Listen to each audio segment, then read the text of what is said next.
Alhamdulillahi Rabbil Alamin. Nahmaduhu wa nasta'inuhu wa nastaghfiruhu wa natubu ilayh. Wa na'udzu billahi min shururi anfusina wa min sayyiati a'malina.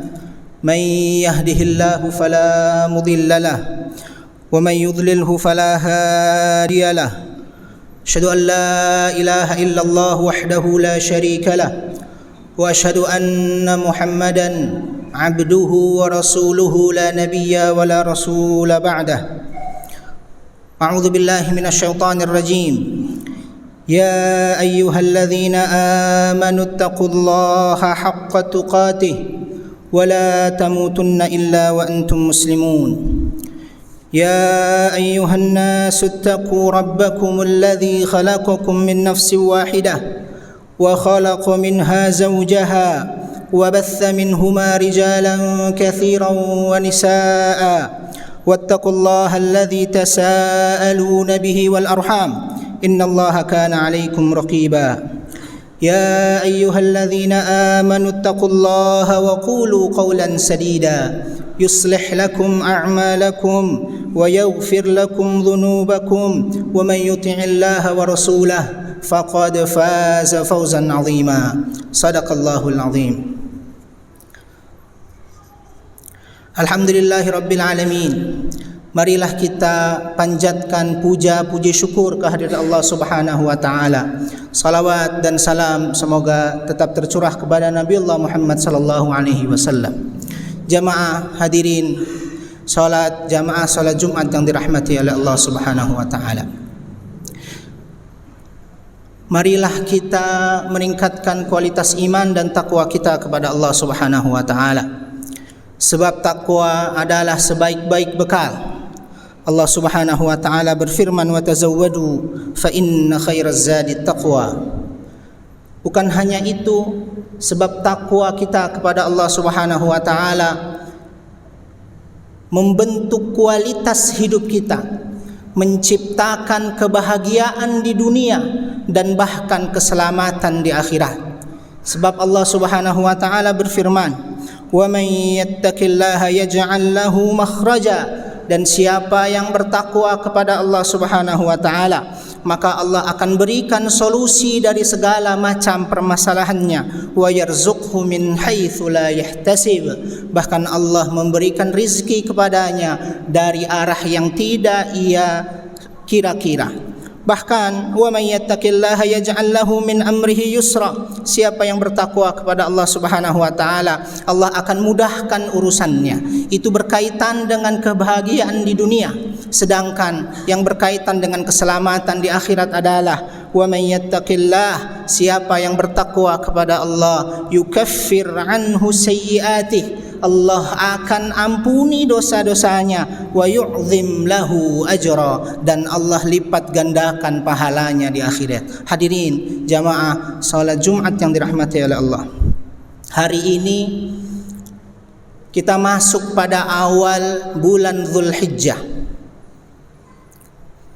Bagi yang mengikuti keputusan pemerintah, hari ini adalah hari pertama. Sedangkan yang mengikuti fatwa atau keputusan Muhammadiyah, hari ini adalah hari yang kedua.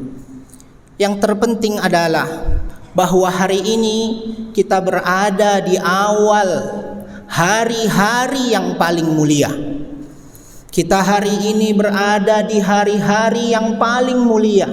Sebab 10 awal dari bulan Dzulhijjah adalah hari-hari yang Allah pilih, hari-hari yang paling mulia.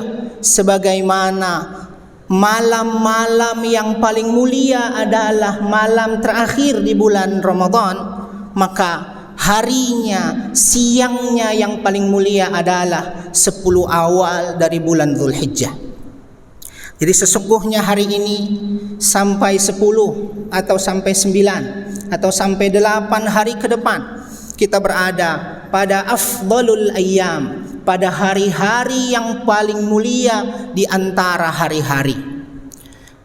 Dan karena itu di dalam Islam keutamaan al-ashrul awail min Dzulhijjah, 10 awal dari bulan Dzulhijjah minimal 2.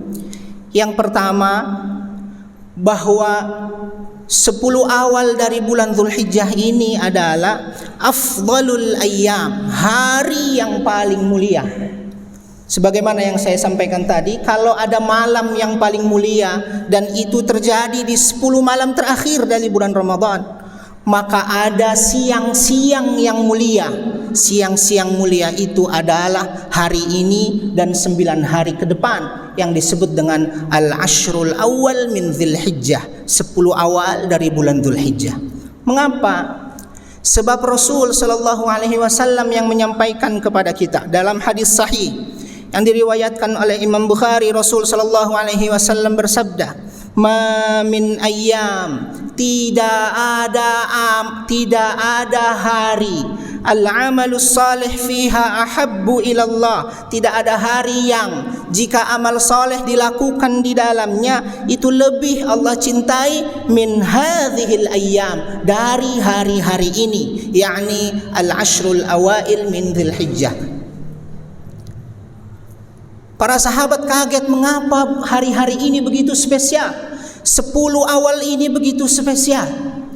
Karena itu para sahabat bertanya kepada Rasul, walal jihadu fi sabilillah, bahkan mengalahkan pahala jihad fi sabilillah wahai Rasul? Rasul menjawab, walal jihadu fi sabilillah, bahkan mengalahkan pahala jihad fi sabilillah, illa, kecuali kata Rasul, rajulun kharaja binafsihi wa malih, kecuali jika ada seseorang yang berjihad dengan harta dan jiwanya, thumma lam yarja', kemudian dia tidak kembali ke rumahnya, bidzalika bisyai', dia tidak kembali sedikit pun, maka itu masih lebih baik. Tetapi selama dia berjihad dan dia tidak syahid di jalan Allah, maka beribadah di hari-hari ini itu afdhalul ayyam, termasuk ibadah yang paling afdal, sebab berada di hari-hari yang paling afdal. Bahkan dalam hadis yang lain Rasul sallallahu alaihi wasallam, hadis ini juga sahih dinyatakan oleh para ulama kita, Rasul sallallahu alaihi wasallam bersabda, afdalu ayyamid dunya, hari yang paling afdal, hari yang paling spesial, hari yang paling mulia adalah al-ashr, 10 awal dari bulan Dzulhijjah. Yang hari ini kita berada di hari pertama sampai 10 nanti, 1, 2 sampai 9 sampai 10. Itu adalah hari-hari yang paling afdal. Dan karena itu kita temukan para ulama kita, termasuk generasi salafun saleh di awal-awal dulu, mereka setiap kali memasuki hari pertama dari bulan Dzulhijjah, dan itu artinya hari ini, para salafun saleh kita ijtihadan, mereka bersungguh-sungguh dengan kesungguhan yang luar biasa. Mengapa? Sebab bertemu dengan afdalu ayyamid dunya, bertemu dengan hari-hari yang paling mulia dari hari-hari yang pernah ada. Keutamaan yang kedua, di 10 awal bulan Dzulhijjah ini ternyata berkumpul hari-hari mulia di dalam Islam. Ya, dari tanggal 1 sampai tanggal 10 nanti, bahkan setelahnya, di dalamnya itu berkumpul hari-hari yang mulia. Hari apa saja itu? Kita mengenal ada Yaumut Tarwiyah, ada hari Tarwiyah yaitu tanggal 8. Kita juga mengenal ada Yaumul Arafah, hari ke-9, hari Arafah. Dan hari ke-10 yang disebut dengan Yaumun Nahar, hari penyembelihan atau yang kita sebut sebagai Idul Adha. Setelah hari ke-10 bahkan 11, 12, 13-nya, Rasul mengatakan hari-hari itu adalah Ayyamut Tasyriq, hari-hari makan dan minum dan berzikir kepada Allah Subhanahu wa taala. Karena 10 awal bulan Dzulhijjah ini dan setelahnya berkumpul hari-hari yang mulia, maka para ulama kita bersepakat bahwa 10 awal ini adalah hari-hari yang paling mulia di antara hari-hari dalam 1 tahun. Yaumut Tarwiyah misalnya, hari yang ke-8 nanti. Tarwiyah itu diambil dari kata-kata arwa yurwi, yang artinya merenung. Siapa yang merenung? Yang merenung adalah Nabiullah Ibrahim. Apa yang ia renungkan, apa yang ia pikirkan, Yang ia pikirkan adalah pada malam harinya beliau bermimpi diperintahkan untuk menyembelih anaknya sendiri. Beliau sadar bahwa mimpi para nabi itu adalah wahyu, tapi pada saat yang sama kok cukup ekstrim ini mimpi, menyembelih anak sendiri. Maka ada sedikit keraguan, dan karena itu di hari ke-8 arwa yurwi, beliau berfikir, beliau merenungkan apakah mimpi ini berasal betul-betul dari Allah sebagai wahyu atau ini datang dari syaitan. Yang pada hari ke-9-nya disebut dengan Yaumul Arafah, hari tahu. Pada hari ke-9 itulah Nabiullah Ibrahim memahami betul, meyakini betul bahwa itu perintah dari Tuhannya. Maka di hari ke-9 itu juga adalah hari yang mulia. Sebab hari yang ke-9 ini adalah hari diampunkannya dosa-dosa. Yaumu takfiridz dzunub, hari diampunkannya dosa-dosa hamba. Bahkan dalam satu riwayat Rasul sallallahu alaihi wasallam bersabda, dan hadis ini sahih, kata Rasul sallallahu alaihi wasallam, "Ma min yaumin aktsaru min ayyatikallahu fihi 'abdan minan nar." Tidak ada hari yang Allah mengampuni dosa-dosa hamba dengan pengampunan yang sangat banyak. Min yaumi Arafah, tidak ada hari kecuali hari Arafah. Jadi di hari Arafah ada banyak hamba yang diampuni oleh Allah yang jumlahnya tidak melebihi, yang jumlahnya lebih banyak daripada hari-hari yang lain. Mengapa? Sebab pada hari Arafah orang-orang yang berhaji berkumpul di padang Arafah. Mereka memakai pakaian yang sama, mereka berzikir, memohon ampun kepada Allah, bertaubat di tempat yang sama. Maka seluruh orang yang berkumpul di padang Arafah itu Allah ampuni. Itu jumlahnya banyak. Dan karena itu tidak ada hari yang Allah mengampuni hamba-hambanya lebih banyak daripada Yaumul Arafah, pada hari Arafah ini. Itu untuk orang-orang yang berhaji. Pertanyaannya untuk kita yang tidak berhaji bagaimana? Ternyata sama. Di hari itu orang yang tidak berhaji dia juga mungkin diampuni oleh Allah Subhanahu wa taala. Dari mana kita tahu? Sebab Rasul sallallahu alaihi wasallam bersabda, "Shaumu Arafah," puasa di hari Arafah bagi yang tidak haji, yukaffirus sanatil madiyah wal mustaqbalah, mengampuni atau diampuni dosa-dosanya tahun yang lalu dan tahun yang akan datang. Jadi yang haji Allah ampuni dosa-dosanya, yang tidak haji juga Allah ampuni dosa-dosanya, dengan catatan di hari Arafah dia harus berpuasa. Ini hukumnya sunnah. Tapi sangat sayang kalau kita tinggalkan puasa sunnah yang luar biasa fadilahnya ini. Diampuni dosa-dosanya yang lalu dan diampuni dosa-dosanya 1 tahun yang akan datang. Kemudian Yaumun Nahr. Di hari-hari ini juga ada hari yang ke-10 yang disebut dengan Yaumun Nahr, hari penyembelihan atau Idul Adha. Rasul sallallahu alaihi wasallam bersabda, "A'zamul ayyam," hari yang paling spesial, hari yang paling agung, indallah, di sisi Allah adalah Yaumun Nahr, hari penyembelihan yang jatuh pada 10 Dzulhijjah yang sering kita sebut dengan Idul Adha. Itu ternyata hari yang paling agung di sisi Allah Subhanahu wa taala. Dan karena itu kita temukan dalam fikih kita, dalam agama kita, bahwa hari raya yang paling agung, hari raya yang paling besar sebenarnya adalah hari raya nanti Idul Adha, bukanlah Idul Fitri. Kenapa? Sebab bisa dibuktikan dari sisi takbiran. Takbiran yang dilakukan pada hari raya Idul Fitri hanya dimulai dari malam harinya, kemudian sampai khatib naik ke mimbar, setelah itu selesai. Sedangkan pada hari raya Idul Adha, takbir muqayyad, takbir yang dilakukan setelah sholat fardu, itu dimulai dari subuh, dari setelah subuh di hari Arafah di tanggal 9, kemudian lanjut di tanggal 10, 11, 12 dan 13 setelah asar. Artinya masa takbirannya jauh lebih banyak, dan itu disebut takbir muqayyad, takbir yang dilakukan setelah sholat fardu, baik sholat fardu sendiri misalnya atau dilakukan secara berjamaah. Bahkan ada yang disebut dengan takbir al-mutlak, takbir yang mutlak. Kalau takbir muqayyad tadi kita baca setelah sholat fardu, maka takbir mutlak kita bisa lakukan di mana saja, di waktu kapan saja, mulai dari tanggal 1 sampai tanggal 13. Jadi di hari ini sudah disyariatkan takbir mutlak, takbir tanpa terikat dengan waktu dan tanpa terikat dengan tempat, asal di tempat-tempat yang dibolehkan. Kita bisa bertakbir di atas kendaraan, kita bisa bertakbir sambil bekerja, kita bisa bertakbir sambil di jalan-jalan, di pasar-pasar, Allahu Akbar, Allahu Akbar, dan seterusnya dan seterusnya. Itu yang disebut dengan takbir mutlak. Dan karena itu, Bapak Ibu sekalian yang dirahmati oleh Allah, para ulama kita kemudian menyatakan bahwa takbir mutlak dan takbir muqayyad ini adalah amalan sunnah yang sudah mulai ditinggalkan oleh umat Islam.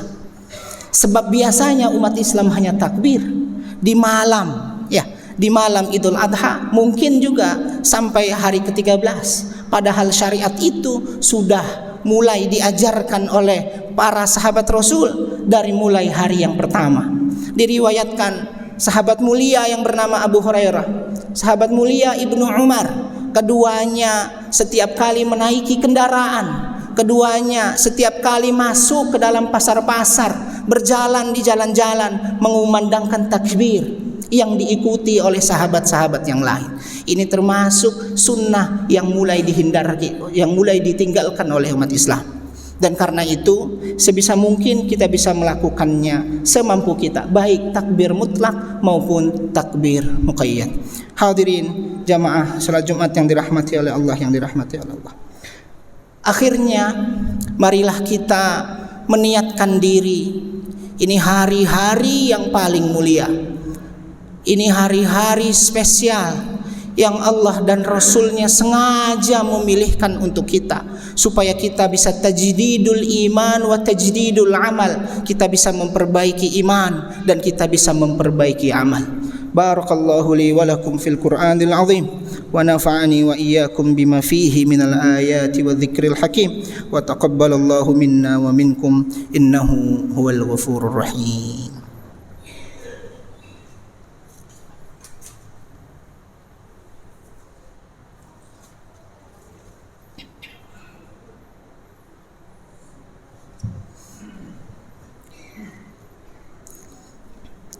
Alhamdulillahi Rabbil Alamin.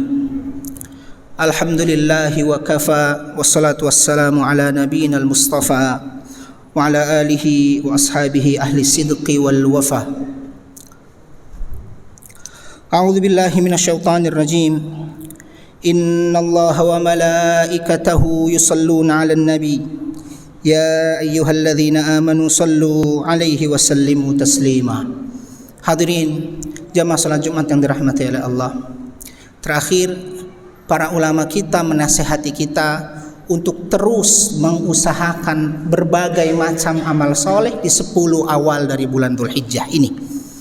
Di antaranya adalah takbir, baik takbir mutlak maupun takbir muqayyad yang sudah kita sampaikan di awal. Di antaranya juga adalah berpuasa di hari ke-9 Arafah. Bagi yang mengikuti pemerintah, silahkan menyesuaikan diri di hari Arafah sesuai pemerintah. Bagi yang mengambil pendapat lain, silahkan, karena kedua-duanya punya dasar fikihnya. Yang tidak boleh adalah karena perbedaan ini kita berpecah belah, karena perbedaan ini kita bertengkar. Marilah kita berdoa kepada Allah Subhanahu wa taala di akhir ini. Mudah-mudahan Allah anugerahkan kita semua kesehatan, Allah anugerahkan kita, negeri kita damai, aman dan sejahtera insyaallah. Alhamdulillahirabbil alamin, hamdan na'imin, hamdan syakirin, hamdan yuafi ni'amahu wa yukafi mazidah. Ya Rabbana lakal hamdu kama yanbaghi li jalali wajhikal karim wa 'azimi sultanik. Allahumma ighfir lil muslimin wal muslimat wal mu'minin wal mu'minat al ahya'i minhum wal amwat ya qadiyal hajat. Allahumma ighfir lana dhunubana wa liwalidina warhamhum kama rabbawna shighara. Rabbana zalamna anfusana wa illam taghfir lana wa tarhamna lanakunanna minal khasirin. لا إله إلا أنت سبحانك إنا كنا من الظالمين ربنا هب لنا من أزواجنا وذرياتنا قرة أعين واجعلنا للمتقين إماما والحمد لله رب العالمين عباد الله إن الله يأمر بالعدل والإحسان وإيتاء ذي القربى وينهى عن الفحشاء والمنكر والبغي يعظكم لعلكم تذكرون فاذكروا الله العظيم يذكركم واشكروه يزدكم ولذكر الله أكبر وأقم الصلاة. Dengan kasih-Mu